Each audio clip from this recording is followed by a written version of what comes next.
दोस्तों जियो financial service की बात करें तो स्टॉक के अंदर आज हमने मामूली सी गिरावट देखी है। स्टॉक काफ़ी समय से देखे तो दबाव में दिखाई दे रहा है। इसके पीछे वजह यह है कि कुछ बड़े म्यूचुअल फंड ने यहाँ पे बिकवाली की है। आप ये देख ही सकते हो कि जो लेटेस्ट आंकड़े निकल कर आए उसमें यह साबित हो रहा है कि म्यूचुअल फंड की तरफ से बिकवाली की गई है जियो फाइनेंशियल सर्विस में। जिन्होंने रिलायंस के तहत शेयर खरीदे हुए होंगे उनको बोनस के रूप में जो शेयर मिले उन्होंने वो शेयर बाजार में बेचे और इसी वजह से स्टॉक दबाव में दिखाई दे रहा है। लेकिन क्या ये गिरावट का माहौल ऐसे ही बना रहेगा या फिर जियो फाइनेंशियल सर्विस आने वाले समय में 4 डिजिट में जा सकता है? क्या है आगे की रणनीति जानने की कोशिश करेंगे और टेक्निकल इंडिकेटर क्या कह रहे हैं, क्या इसमें तेजी बन सकती है या फिर अभी भी गिरावट का माहौल बना हुआ है, आगे की क्या संभावना है उसको जानेंगे। साथ में यहाँ पे जियो फाइनेंशियल की सेहत को समझने की कोशिश करेंगे और उसके आगे के रुझान को देखेंगे। लेकिन फ्रेंड उससे पहले अगर आप पहली बार हमारे चैनल पे आए तो चैनल को सब्सक्राइब कर दीजिए, एक बेल आइकॉन दबा दीजिए ताकि जब भी नया वीडियो बने पहला नोटिफिकेशन आपको मिले। वीडियो पसंद आए तो लाइक से जरूर कीजिए। चलो फ्रेंड्स वीडियो स्टार्ट करते हैं। मैं हूँ आपका दोस्त SB दवे और हमारे अपने चैनल ऑनलाइन कमाई में आपका बहुत बहुत स्वागत है। सबसे पहले आज के कारोबार की बात करें, स्टॉक की शुरुआत 227 पर हुई तो शुरुआत तो पॉजिटिव हुई क्योंकि क्लोजिंग कल 225 के आसपास थी, परंतु इंट्राडे का यही हाई है 227 का। उसके बाद यहाँ पे गिरावट का माहौल बना, ऊपर के लेवल से दबाव देखने को मिला, बिकवाली शुरू हुई और 224 का इसका लो बना है दिन का और क्लोजिंग भी उसी लेवल पे है नीचे की तरफ 224 पर, जहाँ पे 0.089% की गिरावट थी। तो गिरावट बड़ी तो नहीं है, बिल्कुल देख सकते हो कि 225 की कल की क्लोजिंग थी, आज भी लगभग उसी लेवल के आसपास क्लोजिंग हुई, लेकिन तेजी बनी पाई। वैसे बाजार में भी गिरावट थी, ये भी आपको ध्यान रखना चाहिए कि बाजार में भी आज हमने लगभग 100 पॉइंट की गिरावट देखी है, उसका भी थोड़ा सा निगेटिव इफेक्ट देखने को मिलेगा। FI बाजार में फिर से बिकवाल बने हैं। इसकी परफॉर्मेंस अगर आप देखें 5 अक्टूबर को स्टॉक 225 के आसपास था, 0.3% की तेजी बनी थी, लेकिन 6 अक्टूबर को स्टॉक फिर से 225 के आसपास ही क्लोजिंग दी 0.1% की गिरावट के साथ में। 9 अक्टूबर को स्टॉक में काफ़ी बड़ी गिरावट हुई, स्टॉक आ गया 219 के आसपास 2.4% की बड़ी गिरावट के साथ में। लेकिन 10 अक्टूबर को स्टॉक में फिर से थोड़ी सी रिकवरी हुई और स्टॉक की क्लोजिंग 220 के आसपास रही, 0.2% की तेजी बनी। लेकिन 11 अक्टूबर को काफ़ी शानदार प्रदर्शन किया, स्टॉक फिर से 225 तक पहुंच गया 2.2% की शानदार तेजी के साथ। तो 219 से स्टॉक 225 तक पहुंचा और आज की क्लोजिंग 224 के आसपास है। तो निचले लेवल से कुछ बाउंस बैक तो देखने को मिला ही है स्टॉक के अंदर। अब FI ने एक दिन खरीदारी करके माहौल को चेंज करने की कोशिश की, लेकिन FI फिर से बिकवाल बन गए। फिलहाल FI बाजार में खरीदारी नहीं कर रहे। इस महीने में सिर्फ एक दिन यानी 9 अक्टूबर को उन्होंने 772 करोड़ का नया इन्वेस्टमेंट किया था, यानी उनकी जो खरीदारी बिकवाली से ज़्यादा थी, लेकिन ऐसा सिर्फ एक दिन के लिए हुआ। फिर 10 अक्टूबर को यानी देखें तो आपने 1005 करोड़ का उन्होंने माल बेचा है। 11 अक्टूबर की बात करें उनकी 421 करोड़ की बिकवाली, लगातार बिकवाली की है और इस वजह से बाजार में दबाव देखने को मिल रहा है। दूसरी तरफ देखें तो DI बाजार में 9 अक्टूबर को जिस दिन FI ने खरीदारी की थी उस दिन उन्होंने 486 का माल बेचा था और यही पूरे महीने में एक दिन था जब उन्होंने माल बेचा, लेकिन फिर वो बाद में खरीदार बन गए। 10 अक्टूबर को उन्होंने 1963 करोड़ का माल खरीदा है और 11 अक्टूबर को 1032 को इसकी उन्होंने बिकवाली खरीदारी की है। तो लगातार बाजार को सपोर्ट मिल रहा है बड़े फंड हाउस की तरफ से। इसकी परफॉर्मेंस अगर देखें तो 252 वीक का लो है, लेकिन जो हाई है वो 266 का है। इस समय स्टॉक ऊपर के लेवल से काफ़ी ज़्यादा करेक्ट हो चुका है, यानी देख सकते हो कि फिलहाल अपना स्टॉक 52 वीक के लो और हाई के बीच में इस समय दिखाई देगा, यानी जितना करेक्शन उतना हुआ है उसे कुछ रिकवरी भी हुई है।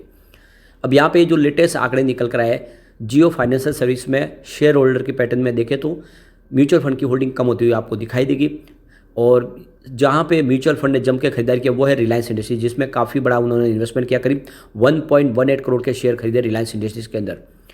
अब यहाँ पे जो देख सकते हो कि जो बिकवाली हुई है उसमें जो सबसे ज़्यादा अगर आप बिकवाली देखें तो वो L&T के अंदर, जिसमें म्यूचुअल फंड ने करीब 96 लाख शेयर अपने बेचे हैं और ये करीब 2900 करोड़ के माल उन्होंने बेचा है। जियो फाइनेंशियल सर्विस डीमर्जर के बाद देखें तो जिनको शेयर मिले उन म्यूचुअल फंड ने अपनी होल्डिंग बेची है, तो करीब 12.34 करोड़ के शेयर बेचे जियो फाइनेंशियल सर्विस के अंदर। तो ये देख सकते हो कि बिकवाली हुई म्यूचुअल फंड की तरफ से। जो लेटेस्ट आंकड़े निकल कर आए उसमें म्यूचुअल फंड ने अपने शेयर बेचे हैं जियो फाइनेंशियल सर्विस में और इसी वजह से शेयर की प्राइस भी नीचे है। स्टेट बैंक ऑफ इंडिया में भी 830 करोड़ के शेयर बेचे, NHPC में 720 करोड़ शेयर बेचे म्यूचुअल फंड ने, HDFC AMC में 490 करोड़ के शेयर बेचे, बंधन बैंक में 360 करोड़ की सेल की है और एक्सिस बैंक में 350 करोड़ के शेयर बेचे। तो ये म्यूचुअल फंड ने इस बार अपनी होल्डिंग को काफ़ी ट्रिम किया है, जिसमें जियो फाइनेंशियल सर्विस भी शामिल है। और यही बड़ी वजह बनी है कि इसकी प्राइस बढ़ नहीं पा रही है, क्योंकि बहुत सारे म्यूचुअल फंड अभी भी यहाँ पे सेल कर रहे हैं जिनको शेयर मिले हैं रिलायंस के अंदर। ऐसे में आप देख सकते हो कि आने वाले समय दबाव बना रहेगा। अभी फिलहाल इसके बिजनेस में अभी हमें क्लियरिटी दिखाई नहीं दे रही। अभी बिजनेस शुरू होना है कंपनी का। कंपनी बहुत सारे सेक्टर में एंट्री कर चुकी है और आने वाले समय में इंश्योरेंस के सेगमेंट में कंपनी तेज़ी से आगे बढ़ेगी। फिलहाल अगर आप इसके बिजनेस को देखें तो 2019 में तो कंपनी को जो रेवेन्यू था 105 करोड़ माइनस में था, लेकिन 2020 काफ़ी शानदार 349 करोड़ का ज़बरदस्त रेवेन्यू था जो लगातार गिरा पिछले 3 साल से। और 2023 आते थे जो रेवेन्यू मात्र 41 करोड़ के आसपास रह गया। तो इस हिसाब से देखें तो बिजनेस पिछले 4 साल से कंपनी का गिरा ही है। अब यहाँ पे प्रॉफिट की बात करें, 2019 में कंपनी को 401 करोड़ का भारी लॉस था, लेकिन 2020 में कंपनी को 229 करोड़ का शानदार प्रॉफिट हुआ। ये प्रॉफिट कम हुआ लगातार और 2023 आते थे प्रॉफिट 2 डिजिट में आ गया, मात्र 31 करोड़ का ही प्रॉफिट रह गया। तो ये तो आप क्लियरली समझ ही सकते हो कि कंपनी का प्रॉफिट यहाँ पे कम हुआ है, लेकिन अभी भी प्रॉफिट में ये अच्छी बात है।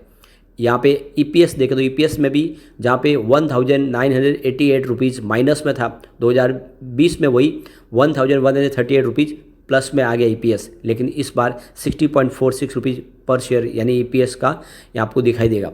तो कुल मिला के आंकड़े उत्साहवर्धक इतने नहीं है।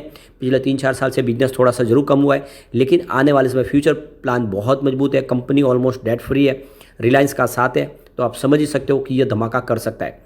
यहाँ पे अगर आप देखें तो इसका मार्केट कैप बहुत भारी है, 1,42,949 करोड़ का भारी मार्केट कैप है और फाइनेंशियल सेक्टर की तीसरे नंबर की बड़ी कंपनी है। बजाज फाइनेंस और बजाज फिनसर्व के बाद तीसरा नंबर है जिसके पास इतना हैवी मार्केट कैप है। और वो दो शेयरों की प्राइस देखें तो 4 डिजिट में, बजाज फाइनेंस 8,000 का शेयर है और बजाज फिनसर्व भी 2,000 का शेयर है। तो कह सकते हैं कि यह शेयर भी 4 डिजिट में आराम से जा सकता है। और यहाँ पे स्टॉक का पी 5,686 का है, ROC इसका 0.29% है, ROE 1.19% है, फेस वैल्यू 10 है।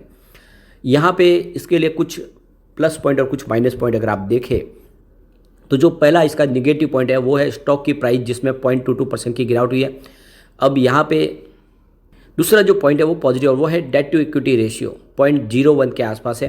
तो ये देखते हो कि इसमें ये पॉजिटिव पॉइंट है, क्योंकि ये जो इनका डेट टू इक्विटी रेशियो 0.01 है जबकि लेस देन 1%, तो इसको हेल्दी समझते हैं। तीसरा पॉइंट निगेटिव और वो है ROE यानी रिटर्न ऑन इक्विटी जो 0.02% है, तो ये लेस देन 10% है, तो ये भी इसके लिए एक निगेटिव पॉइंट है। अगला एक पॉइंट है म्यूचुअल फंड की होल्डिंग 62.27% के आसपास है। ये एक तरह से देखें तो इंडस्ट्रीज के हिसाब से सेम ही है और ये न्यूट्रल पॉइंट बन रहा है। अगला एक और न्यूट्रल पॉइंट है और वो है प्रमोटर शेयर होल्डिंग पैटर्न जिसमें 45% की प्रमोटर होल्डिंग है, तो ये भी एक न्यूट्रल पॉइंट है। कुल मिला के देखें तो फिलहाल इसमें आपको बैलेंस बनता हुआ दिखाई देगा निगेटिव और पॉजिटिव का। अभी उतना इसको हम शानदार भी नहीं कह सकते क्योंकि अभी फिलहाल इसमें देखें तो प्रमोटर के जो शेयर है वो बिल्कुल जीरो रखे हुए। तो यहाँ पे देख सकते हो कि जो पॉजिटिव पॉइंट है वो 2 है, निगेटिव पॉइंट भी 2 है और 4 न्यूट्रल पॉइंट है, इसलिए इसको बैलेंस हम समझ सकते हैं। अब यहाँ पे अगर हम इसके टेक्निकल इंडिकेटर देखें तो सबसे पहले अगर हम इसको 1 डे के हिसाब से देखें तो मूविंग एवरेजेस सेल की कॉल दे रहा है, मोमेंटम ऑस्किलेटर्स भी स्ट्रॉन्ग सेल की कॉल है, ट्रेंड ऑस्किलेटर्स सेल की कॉल है और वॉलेटिलिटी न्यूट्रल बना हुआ है।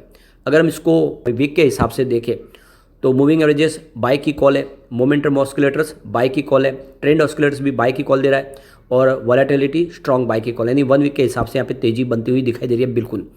अब अगर हम इसको 1 मंथ के हिसाब से देखें तो मूविंग एवरेजेस न्यूट्रल बना हुआ है, मोमेंटम ऑस्किलेटर्स भी न्यूट्रल है, ट्रेंड ऑस्किलेटर्स बाय की कॉल है और वॉलेटिलिटी देखें तो यहाँ पे स्ट्रॉन्ग बाय की कॉल निकल के आ रही है।